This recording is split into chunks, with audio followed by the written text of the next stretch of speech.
The date and time types are useful for storing date and time related information. They include the date type, which is good for dates only, and dates in the range of the year 1000 to the year 9999. And the time type, which is good for times and time related values, not just time of day, give or take, for times in the range of plus or minus 840 hours. And the date time type for date and time combinations. The timestamp type is useful for event logging, and it's automatic. So every time you insert a row, it automatically gets updated with the time and date that the row was inserted. Let's take a look at some examples. We'll go ahead and create a table in the test database.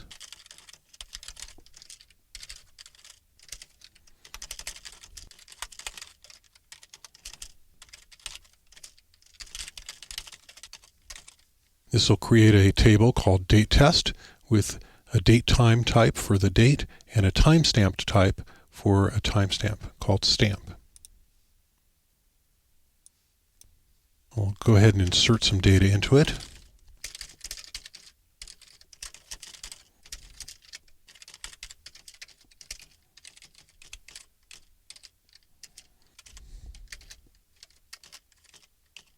This will insert into the table date test the column date with the value 2009-05-04. So that's May 4th, 2009, 3:31 in the afternoon. Now let's take a look at what we've done.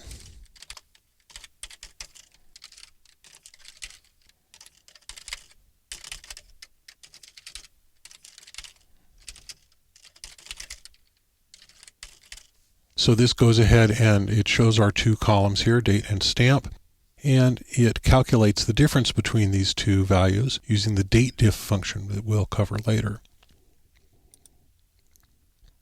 There we go. They are 16 days apart. The date diff function gives the result in number of days. So that's just a little example of how you can use these values and how they work. The date and time types are useful for handling date and time related information and storing that in your database.